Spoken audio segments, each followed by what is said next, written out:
కక్ష సాధింపు నా లక్ష్యం కాదు, జగన్ పైన చర్యకు సెకీ ఒప్పందం లడ్డూ లాంటి అవకాశం. ఇది చంద్రబాబు గారు అన్నటువంటి నిన్న చిట్ చాట్లోని మాటను బేస్ చేసుకుని ఇప్పుడు రెండు రకాల వాదనలు.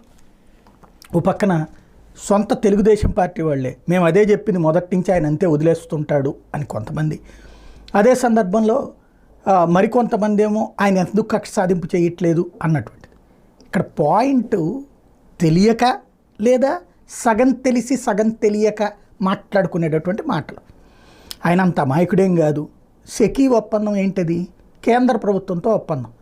కేంద్ర ప్రభుత్వంతో ఒప్పందం తీసుకెళ్ళి జగన్ని జైల్లో పెడితే మోడీని జైల్లో పెడతారు తీసుకెళ్ళి. దాంట్లో కేంద్ర ప్రభుత్వంతో కుదుర్చుకున్న ఒప్పందం. దాంతో అదాని వాళ్ళు వచ్చి చెప్తారు మేము డబ్బులు ఇచ్చామని.